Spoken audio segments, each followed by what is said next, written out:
Today is Labinar #1, and it's a virtual introduction into advancing mission thrivability. We want to tell you a little bit about what this initiative is and why it's important to you and your organizations. You may have asked, what is a Labinar? Well, a Labinar is a completely made up word. We do that at the Patterson Foundation frequently.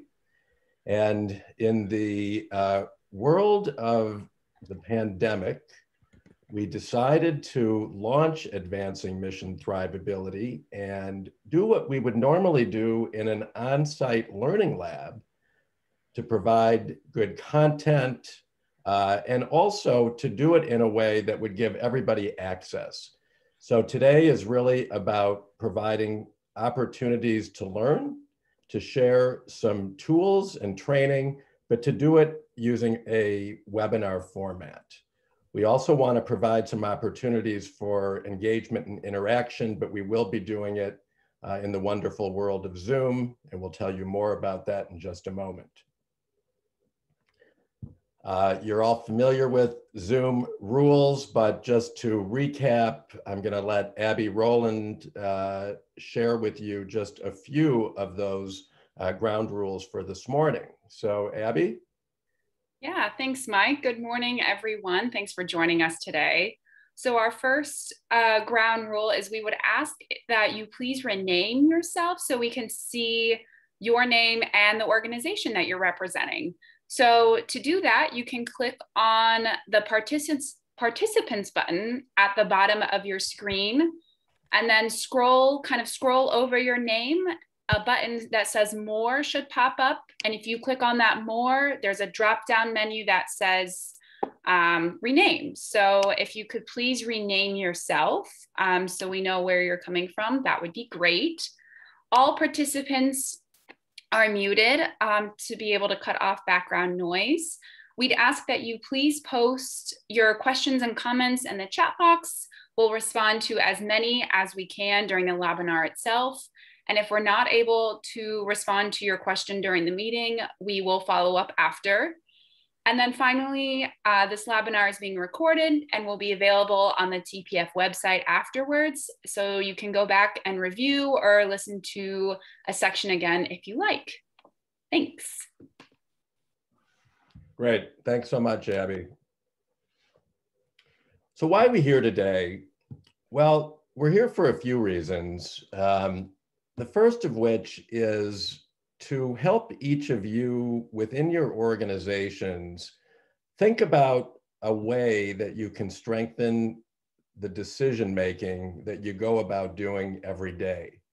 And we've shown that little barbell icon over to the left because we think about advancing mission thrivability as an opportunity to strengthen your organization's muscles, your organization's muscles in terms of mission, in terms of the decisions that you make. And in particular, we talk about it in terms of applying a mission-centric lens to continue to guide what you do within your organizations, but also considering what we call an economically informed approach. And we see the combination of those two, mission-centric and economically informed lenses, as giving you the opportunity to think about decision-making perhaps a little bit differently than you may have up until now or in the past. Also, we talk about advancing mission thrivability in terms of rigor and discipline to your own organization's decision-making process. So we do have an action-packed hour. We do have a lot to cover. We're going to spend a couple of minutes just doing some introductions. We want to set a little bit of context, and then we want to get right into the meat of the session. And we're going to cover a couple of important areas. One is a continuum that we talk about frequently at the Patterson Foundation that looks at how you go through times of challenge and crisis, especially when it comes to decision making. And we call that cope, adapt, and innovate. And from there, we're going to talk a little bit about an approach to decision-making, which goes through the lens of the mission of your organization, or as we call it, a mission-centric decision-making lens. And then we'll talk a little bit about what's next.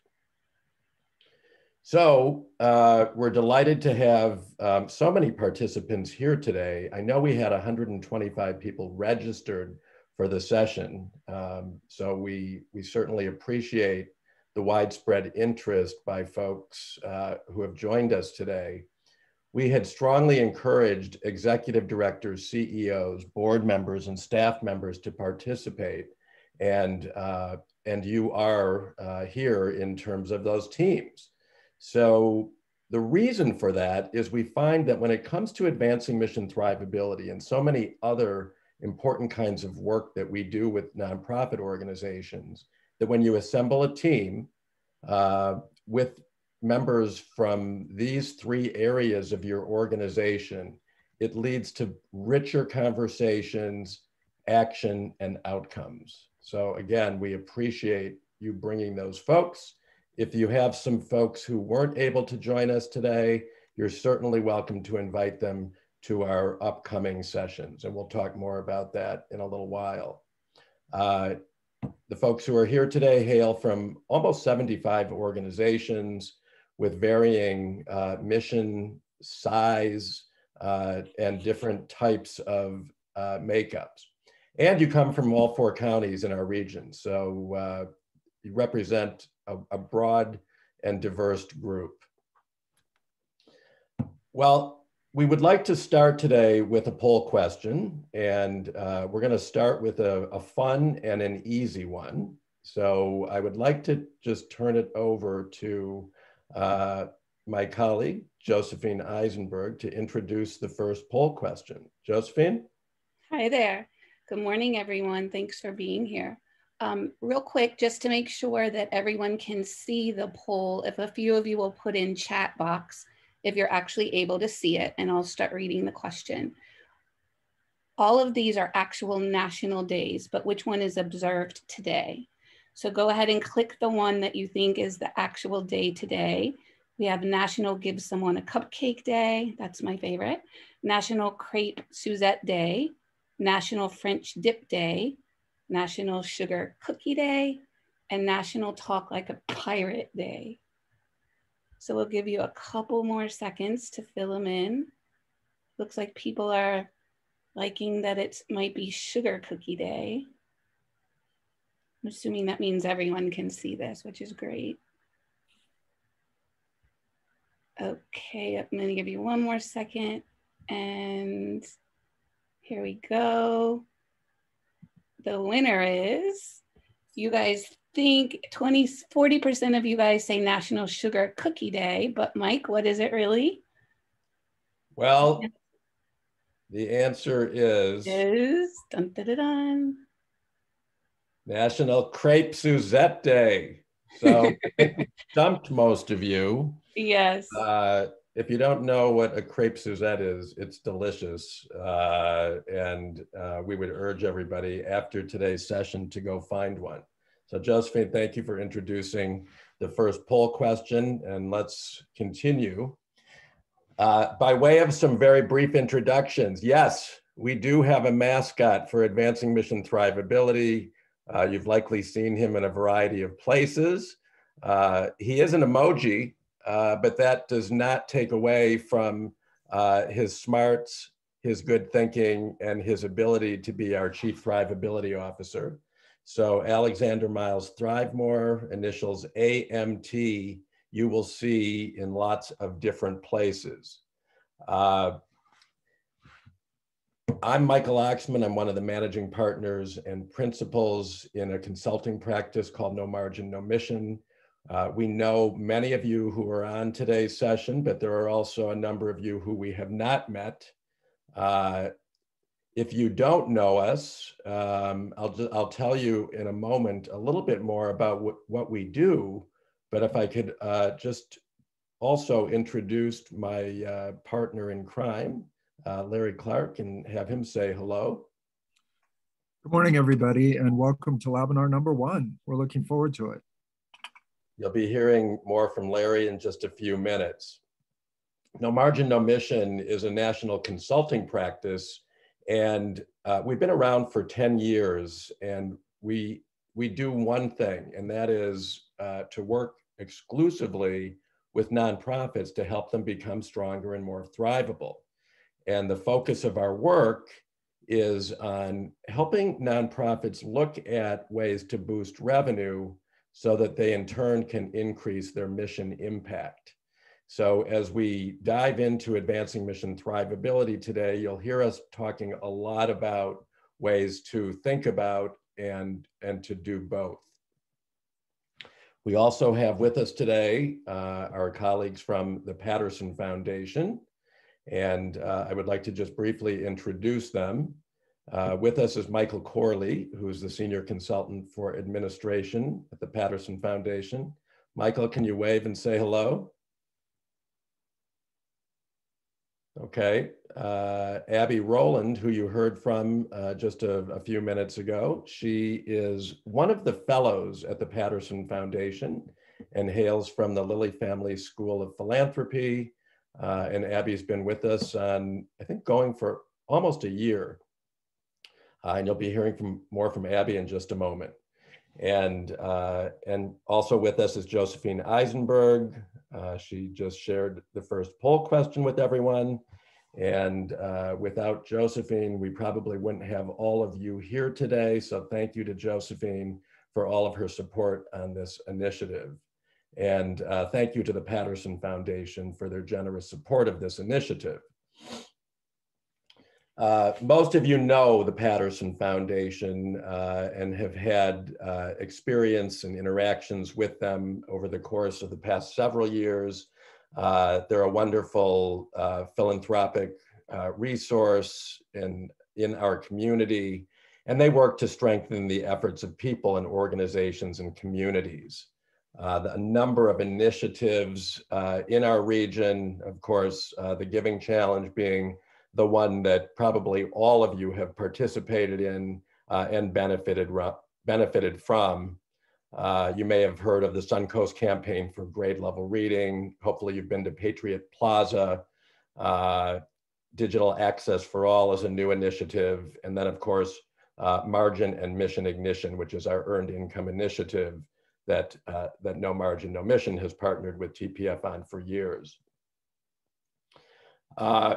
When the pandemic hit a year ago, the Patterson Foundation immediately focused on what they call their 5 C's: caring, connecting, collaborating, contributing, and creating. And it was in that spirit that this initiative was born. So that's a little bit about the Patterson Foundation. So let's set a little context for today for advancing mission thrivability. And I'd like to turn it over to Abby to share. Happy to, Mike. Thank you. So we want, by setting the context, we want to help ground everyone in some very recent history that we have all experienced. So next slide, please. So once upon a time, there was a pre-COVID world, and life was pretty good. You know, you had your budget was planned for the year. The season was in high gear. You had, you know, galas and fundraisers that you were planning or that had just passed. And, you know, operations were humming. So, you know, there's those day-to-day challenges, but overall, everything was working really well. Next slide. Thank you. And then COVID-19 hit all of a sudden, very quickly, and like a ton of bricks. So, you know, the season itself came to a screeching halt. Those fundraisers and galas were canceled, operations were paused, and you know those programs and services were disrupted as work patterns quickly shifted. So a number of us, many of us, went to working from home immediately, and I would bet that a number of us are still continuing to work from home as it has become the new norm, which definitely changes a nonprofit's operations. And so, you know, it seemed like the world changed overnight. This was not a slow, steady crawl. It all happened at one time. So there's lots of fear and panic There were a lot of decisions that nonprofits had to make. They faced a potential decrease in funding. Potential staff positions were in jeopardy as a result. There was a lot of concern about paying rent, mortgage, and other obligations. And, like I said, there was a need to make decisions extremely quickly. So thankfully, though, there was some relief via some funding. So there were 2 rounds of the Paycheck Protection Program funds, or PPP funds, which many of you may have applied to and received. There's CARES Act funding. There's local foundation grants focused on COVID relief, and some of those continue to provide ongoing relief. Related to that, there was, as Mike mentioned earlier, the 2020 Giving Challenge, which raised almost $20 million, which was a record high, thanks to the community support and the Patterson Foundation match. And so all of this led to kind of a lifeline for continued operations, even if those operations were altered or different from what they were before.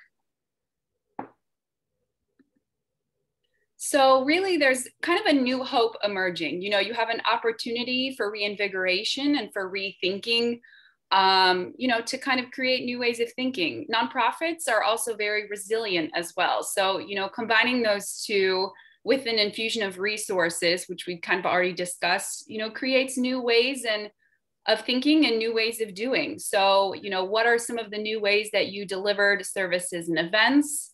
You could have used virtual platforms and then reach new people who don't live in the Suncoast region. So there's kind of a new hope and a new way of thinking emerging in combination with kind of a calculated risk-taking trying new things to see what works. But with continued cautious optimism, because we're not really sure what will happen next. So a question I'm sure we're all continuing to ask is, how long will this last?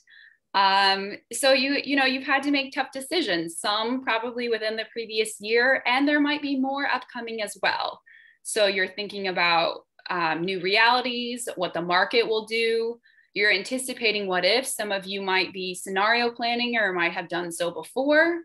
You're making decisions about how to revise your annual plans and budgets, and trying to decide how to deploy those really precious financial resources that you've received or that you fundraised for. So you're thinking about all of these things and continuing to set your course and forge ahead. So that provides just a little bit of context into kind of where we're coming from for this Labinar today. Thanks, Abby. So let's introduce our next poll question, and this plays directly from the context that Abby just shared, and we want to ask about your own reality. So Josephine, would you like to share this one? Sure. Over the past year, how has your organization's reality changed? Not much, business as usual. Programs and services have shifted to virtual, but no other major changes. Continuously adapting to new challenges, but pushing through.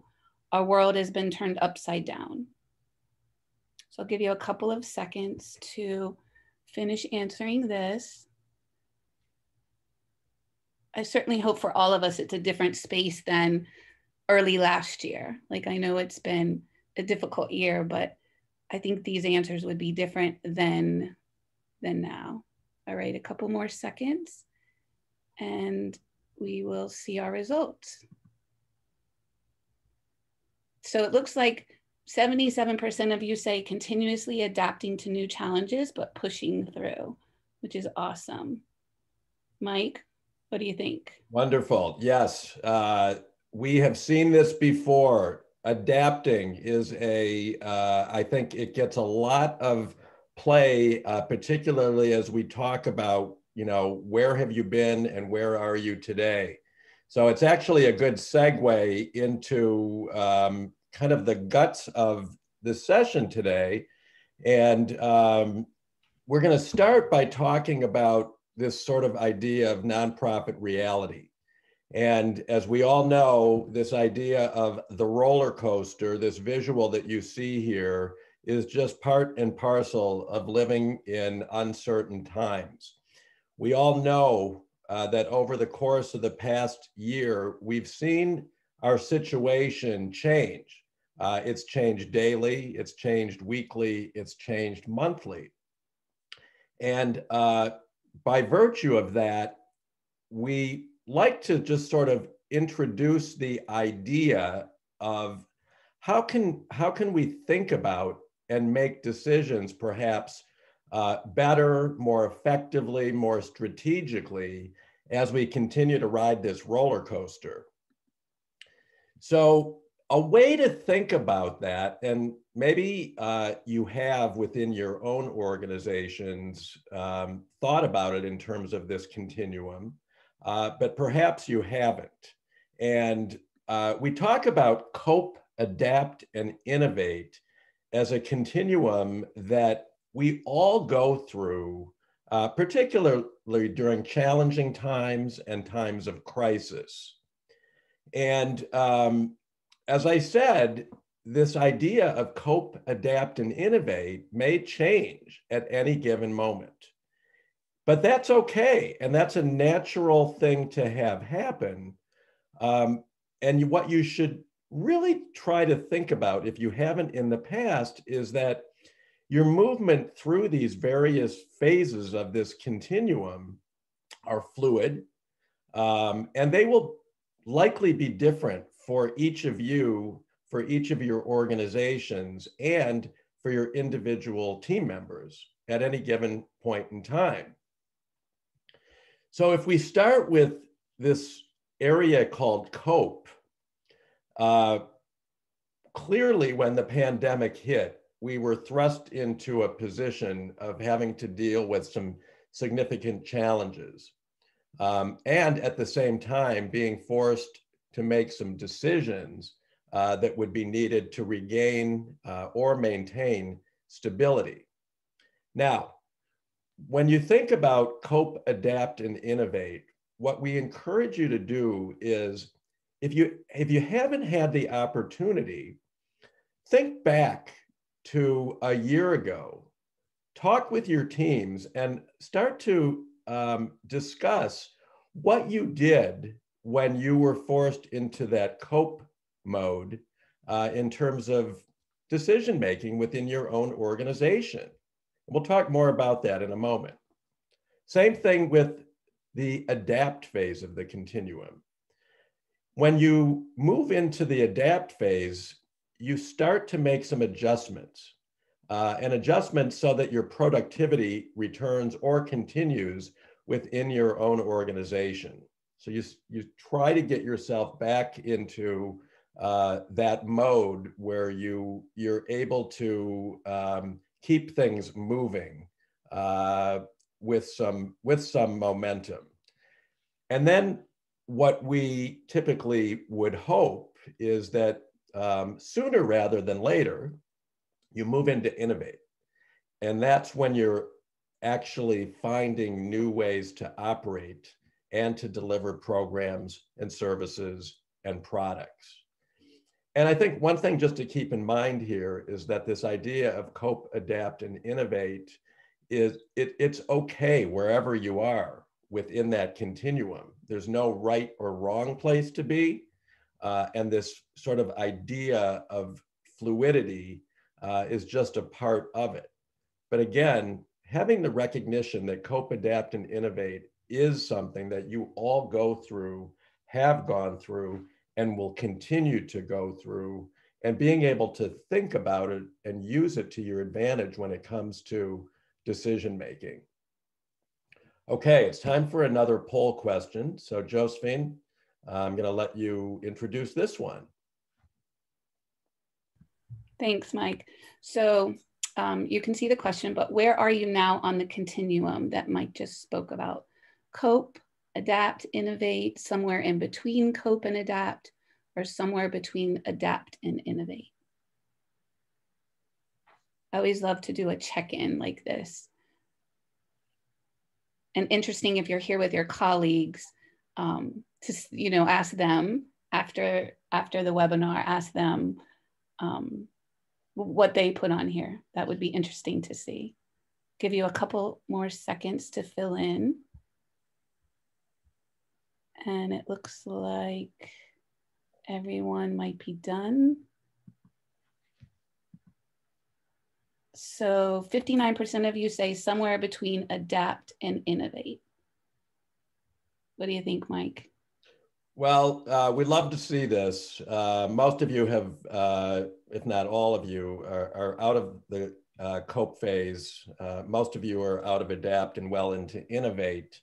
And it's not unusual to see folks, sort of moving between those adapt and innovate phases of this continuum. So we're very happy to see that this is where you're sitting. And now what we'd like to do is encourage you to think with your teams, reflect a bit, and even use cope, adapt, and innovate as an opportunity for discussion.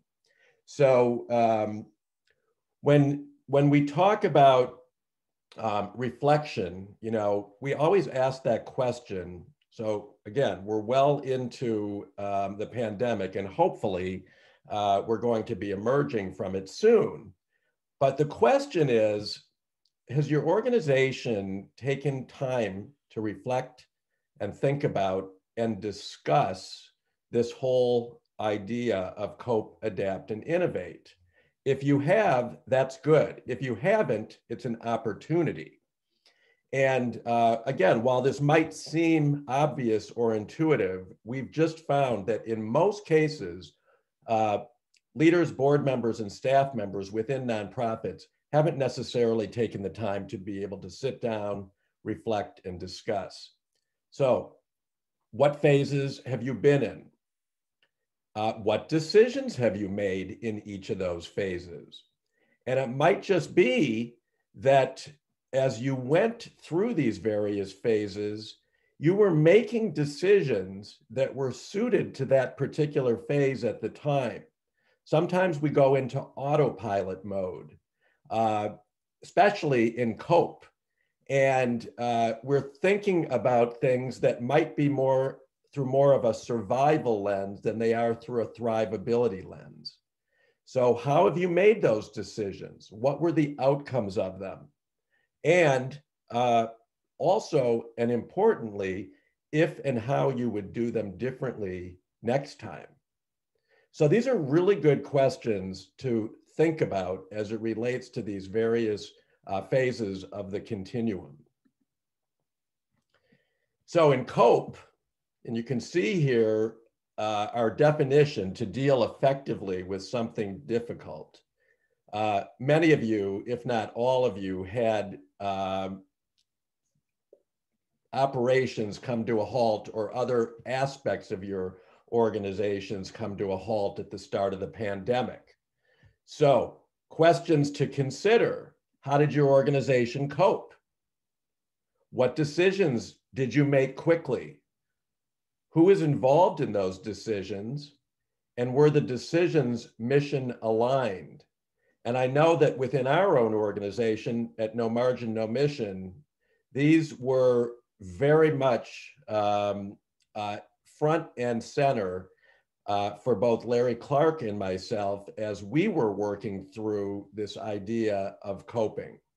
And we're going to ask you to make this one of your team assignments after today's Labinar. We're going to have a handout that we're going to give you after today's session. You're not going to turn it in, but we do want you to think through each of these questions as it relates to what happened while you were in that cope phase. Similarly, in the area of adapting, as you started to move out of coping, what kind of changes did you begin to make to adjust to these challenges that were being thrown at you? Again, as you were starting to figure out how to move from cope to adapt. What changes did you make to continue providing services?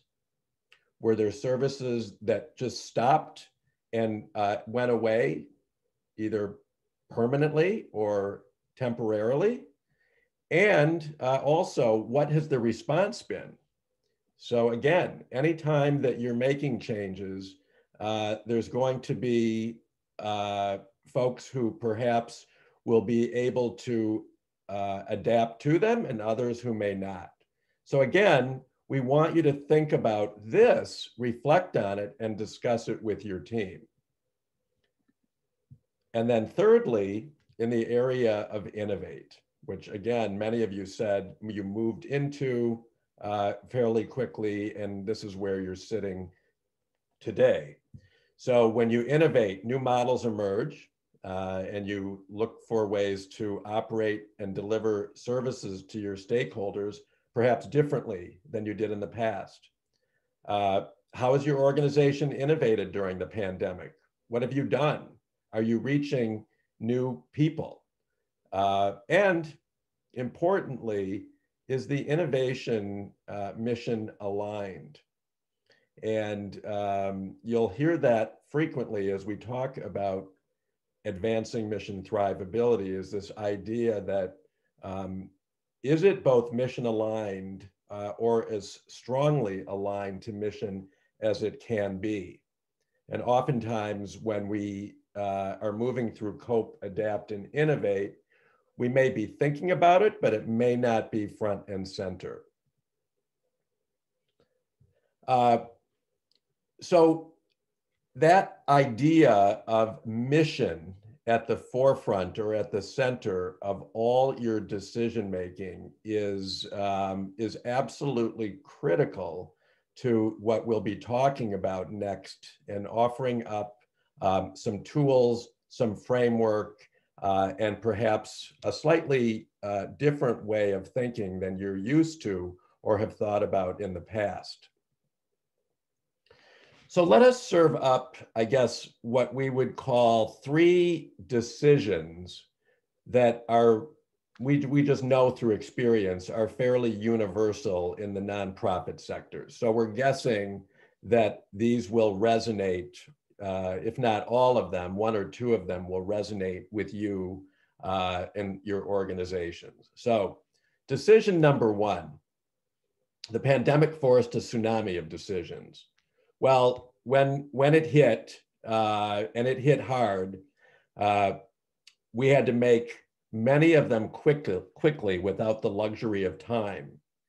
And you can certainly feel free to raise your hand or note in the chat box if this is sort of a decision that you were faced with when the pandemic hit. And then more importantly, this idea of how can we ensure that our decisions that we're making moving forward will help the organization to become stronger and more thrivable? Absolutely an important consideration. So that's decision number 1.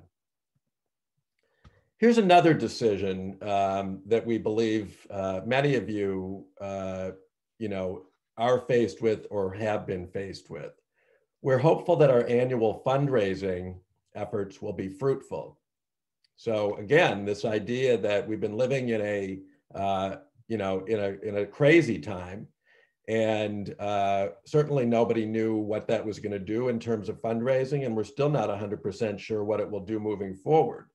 The good news is we have seen a lot of generosity in the community and in our region as a result of the pandemic. But the question is, how can we allocate and spend these funds in the most effective and efficient way? That's a decision. That's a question. So again, if this is a question that you've considered within your own organizations, feel free to raise your hand or just acknowledge in the chat box as well.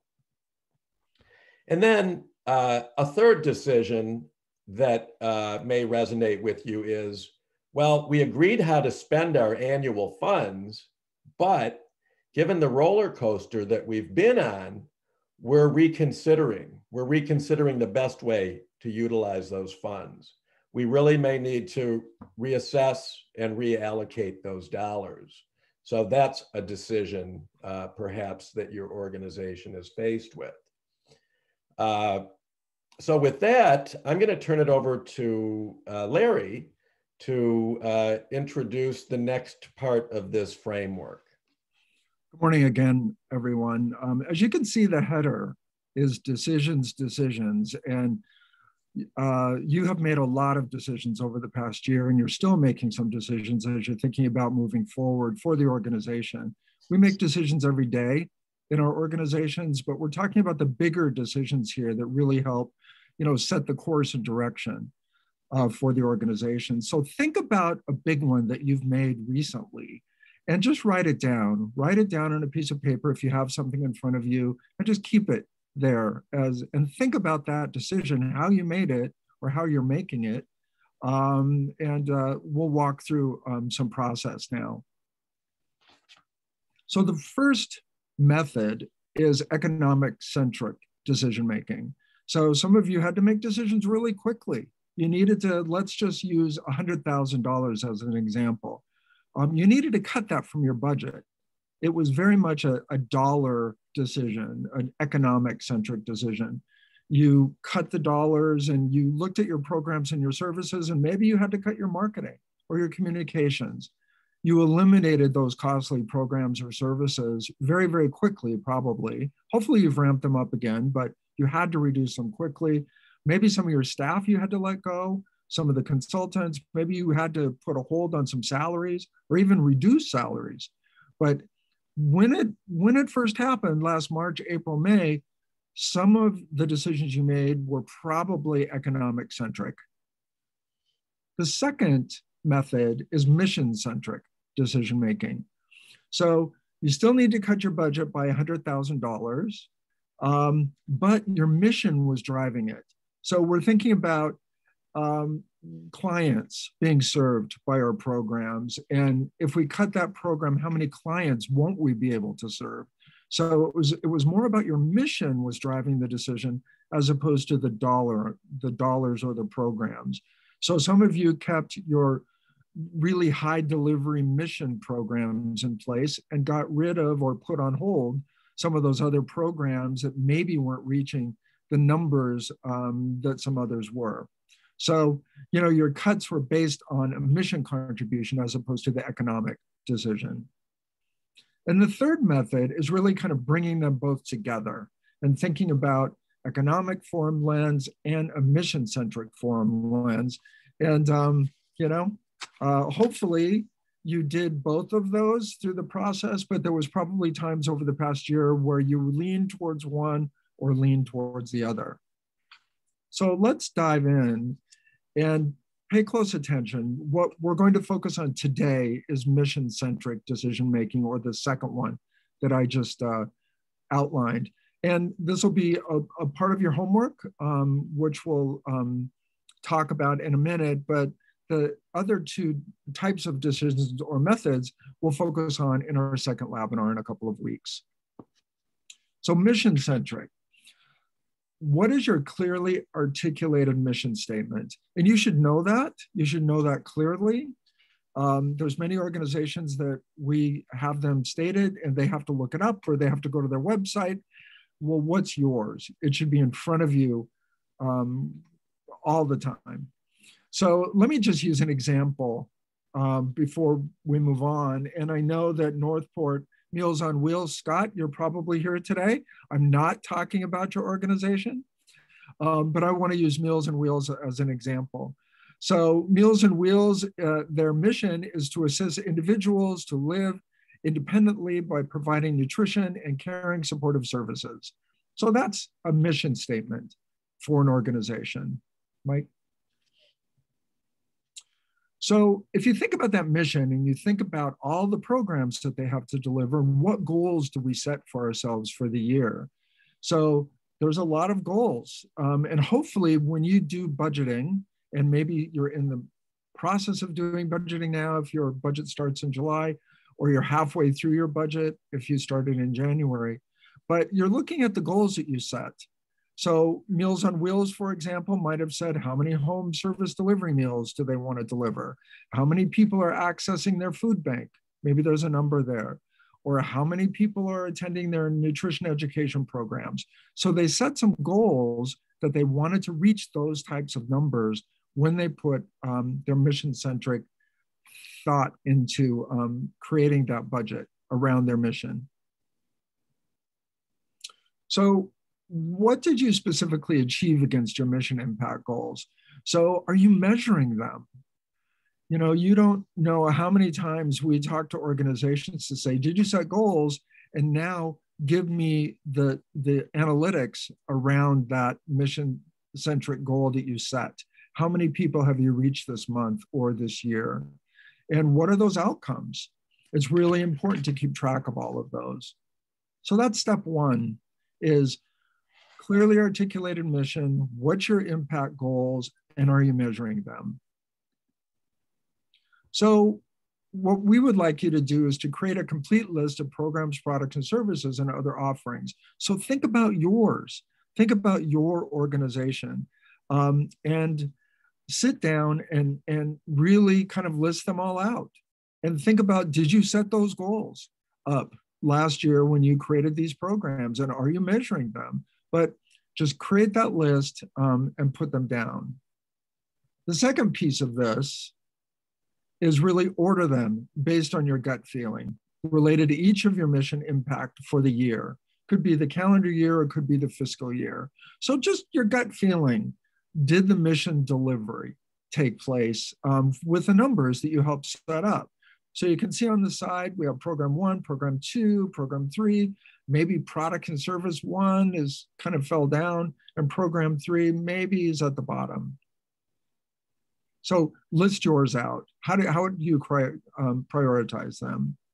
So gather that available information, whether it's quantitative or qualitative, for all of those, and put them all together. Gather that information and create that list. So once you've done that, so do it independently, then meet as a group. Have your team get together and talk about, what did we actually deliver on mission-centric last year? How many programs, products, and services did we deliver? How many people did we reach? And did we impact? What did that look like for us? So we want you to do that. We want you to meet as a group and think through it. So in step 3 is analyze and reprioritize. Think about your gut versus fact. And maybe once you take a look at it as a group, all of those programs and services, some of them kind of move around in the continuum.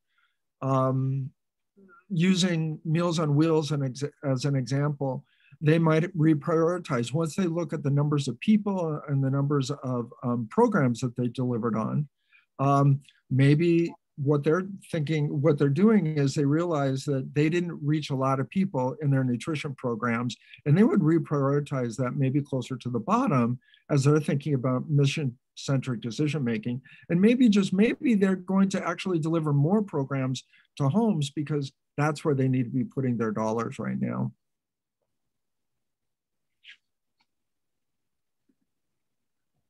So let's move on to a poll question, and I will turn it back over to Josephine. Hi there. So the next poll question is, I love this one. So let's think of your organizational decision-making as a road trip. Since the pandemic hit, where in the car does your mission sit? Driver's seat, comfortably driving the entire trip. Passenger seat, navigating intermittently, but never getting to actually drive. Back seat, taking frequent naps, but in the car available if needed. In the trunk, out of sight, out of mind. The roof rails, hanging on for dear life as you speed down the highway. So where in the car does your mission sit?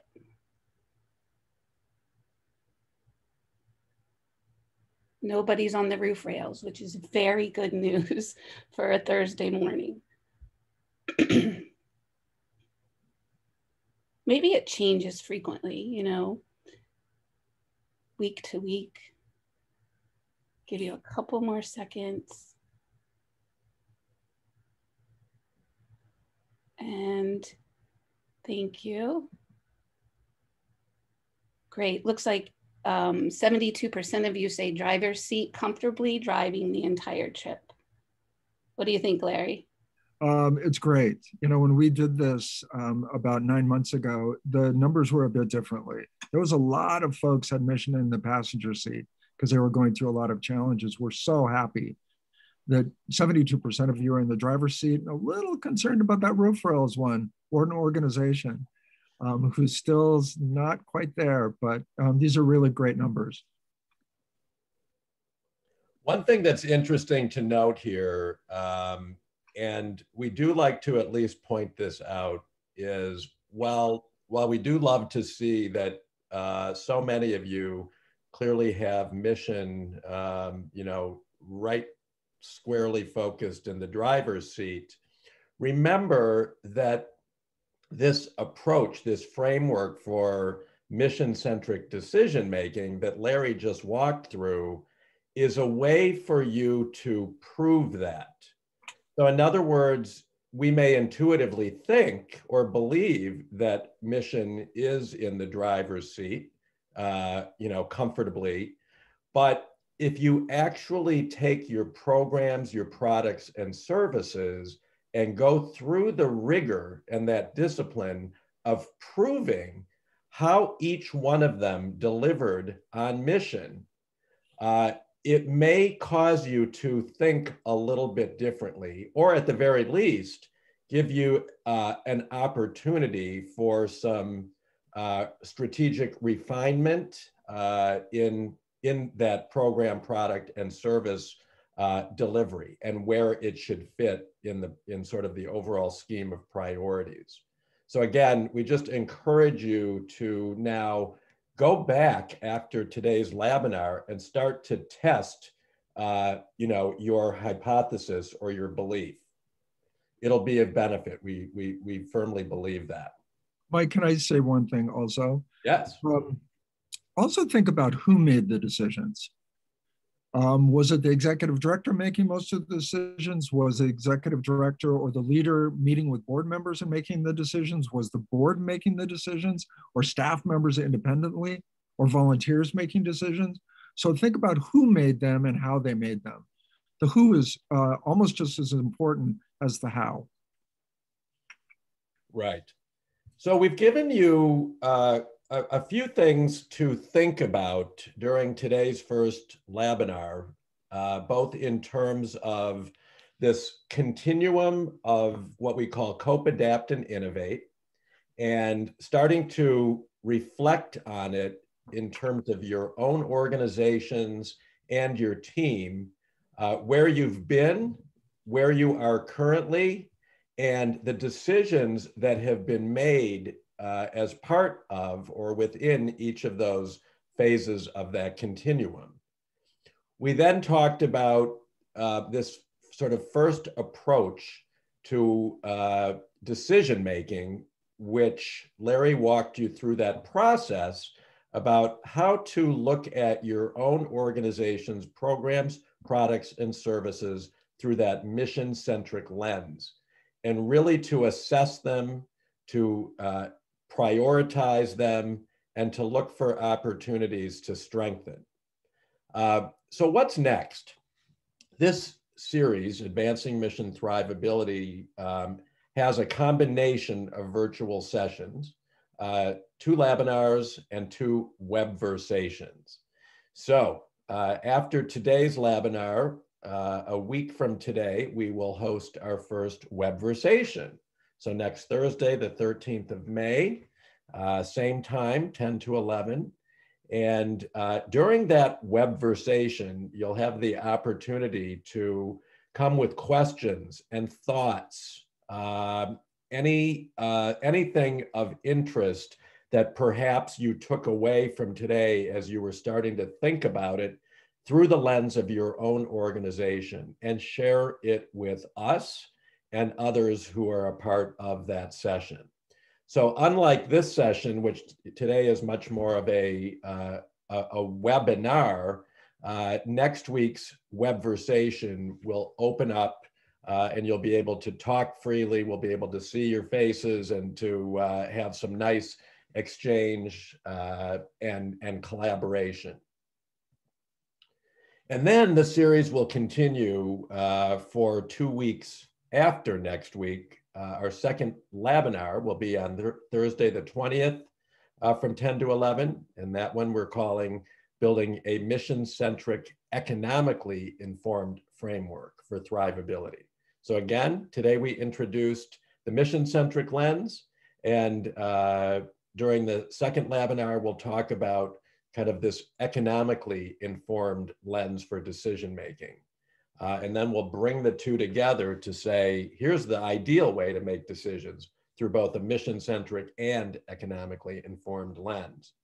And then we'll finish up our virtual series of sessions with a second webversation, and that'll be on the 27th of May, same time.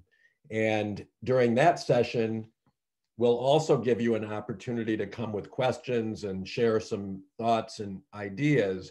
But equally important, we're going to share with you how you can be considered for another component of this initiative, which we call our consulting sprint. And let me just tell you a little bit about that. So as many of you know who have worked with the Patterson Foundation, we do oftentimes engage with nonprofits and give them something more, or give them an opportunity for something more. So the gift for everyone who's here with us today is the virtual Labinars and webversations.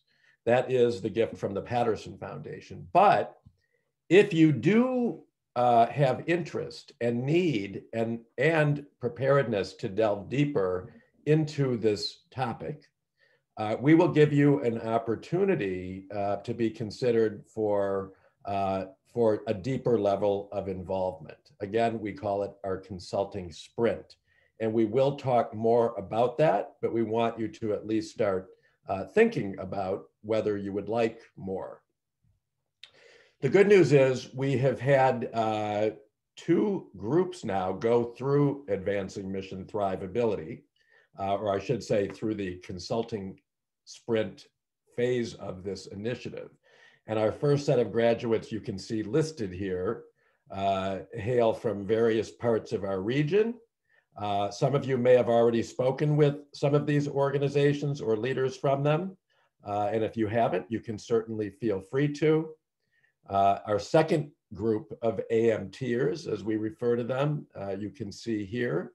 Again, a diverse group and different types of mission, different sizes, and really different focus areas. So what's your assignment? Well, as we often do with our learning labs, or in this case, our Labinars, we encourage you to go back to meet with, whether it's virtually or on site with your team, and to work on these two exercises with your team. So the first being those discussion questions that we shared with you about this cope, adapt, and innovate continuum. And then secondly, this three-step process that Larry walked you through in terms of your own organization's mission-centric decision-making. So using your mission, your goals, your results, going through and doing an inventory and ranking of your programs and products and services based on how they delivered, and then applying some real data or information or some analysis to prove that. We do have a handout that will be provided, and that will be forthcoming shortly. What we would like you to do is work on those two exercises before Labinar number 2. Again, that's on the 20th of May. And ideally, work on it between now and next week, and come with any questions or comments or insights or thoughts to the webversation next Thursday. And even in advance of that, you're going to get a participant survey after today. So if you do have burning questions or thoughts that you would like to ask, you can also note those in the survey, and we will talk about those and address them during our webversation next week. I should say that as you work through these assignments and the worksheets, capture your thinking, make notes on them, because if you decide to apply for the consulting sprint that I just referenced a few minutes ago, we are going to ask you to submit these worksheets and share your thinking and share the process that you went through in each of them. So again, if you are thinking about going on and delving deeper, we will ask you to submit those as part of what we call the advancement packet or application. Two more things. You're going to get a feedback survey. So we would appreciate it if you would submit that to us by next Tuesday, the 11th of May. We value your feedback. We always like to hear from you in terms of any thoughts that you have related to today's session. And it'll be a very simple survey. There's only a few questions on it, so it won't have to take a very long time for you to complete. And then also important, we are going to require that you register your team for webversation #1 next week. So you are only signed up for today. That is it. You need to make sure that you sign up for next week's webversation. So you're going to get an e-invitation tomorrow to join us. And then once you do register yourself and your team, you will get another Zoom link that'll be emailed to you after you've registered. So again, you're going to get a separate e-invitation for the next session, and you must register for it for your individual team members. Okay? So we have used up our time for today. We are right at 11 o'clock, and I guess in the interest of time and to make sure that each of you can continue on your way with all that you've got going on today, we're going to wrap. We're going to say thank you, and we're going to say see you soon, hopefully next week. So again, we encourage you to bring your team of 3, executive director, CEO, board member, and staff next week. If you have questions, please email us, lclark@nomarginnomission.org and moxman@nomarginnomission.org. And of course, you can also feel free to send any questions you've got to Josephine at the Patterson Foundation. So with that, we will wrap, and we will say thank you to everyone. We look forward to seeing you next week. Take care, everyone. Bye, everyone. Bye-bye. Bye.